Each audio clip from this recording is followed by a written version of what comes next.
Back. This is the coffee maker that I received on April the 10th. That was in a damaged state. That I went through what was broken and why I thought it was broken, and then here's my repacking job. So I have the original box, original label. I'll open it up a bit. You can see what I've done here. So I got the original. Try and do this. Okay, so what I've jerry-rigged is some things. I've added these styrofoam pieces that I got from an electronics unit. I guess let me take that off for now. Okay, so what I have is the water tank. I took the lid off the water tank and put it over here and wrapped it in bubble wrap and put it underneath this styrofoam stuff that you'll see more completely in a moment. And then the other broken pieces that I mentioned earlier that were from the water tank or water reservoir, I wrapped each of those in bubble wrap and put them inside the water reservoir. Now this is a solid piece here for the main unit, and that's the piece that if you held it down, I explained in my previous video, if you hold this down effectively, it doesn't have a chance to go up and down or laterally, then it's going to be pretty stable and won't get damaged. So I found these pieces of styrofoam and I cut it to fit, so they fit on the end of the unit.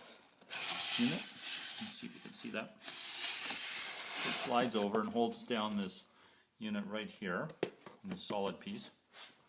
And I have this other one that I'm putting right beside it, and does the same thing, and it goes over top of that water reservoir lid that I mentioned earlier that's in the bubble wrap, right over here. So this will be over the top of everything. That way when the box is closed up, you see it's solid, stable, top, up and down. And I'll close the other, and I taped this grinder or a bean reservoir lid on.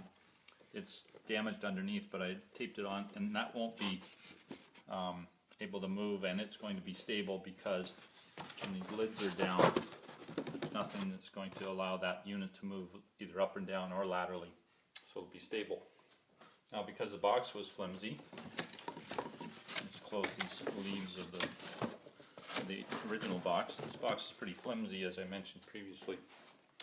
I've added in a second box, sort of like a double hull, I don't know, like a double hull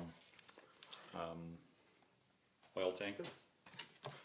And then I've added these corner pieces that will isolate the one box within the other box. So I'll just put this down for a second and do that. Maybe you can hear me anyway. I'm just folding all those corners down so the one box is locked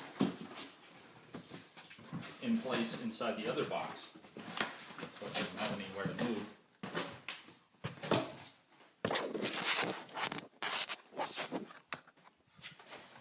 No, I'm not sure that you heard.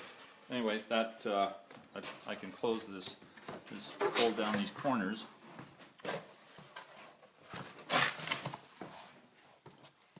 And now this whole thing is stable. One box is stable inside the other box. Now I'll just tape this all up and then I can send that off to them. So this is an 18-inch by 18-inch by 18-inch shipping box that contains the smaller 16 by 16 by 16-inch box that the original unit came in. I'll also add fragile and this side up to this box so that it's cleared for the shipping company, which way it should be oriented, although the way it's packed I think it should be stable in any case.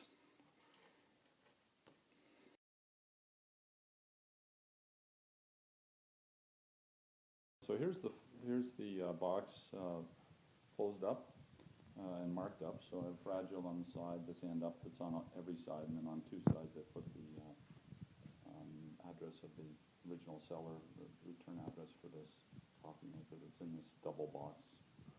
I think the box is pretty stable.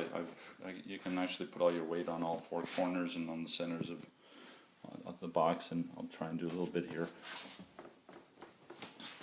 Nice solid box, so it should ship in a state that won't change, at least be stable through the shipping, and a good robust environment for this thing to be turned in, so it should return in the same shape that it was I received it in. And I will add a couple pictures, I think, at the end showing when I drop it off at the post office with the actual shipping label on it.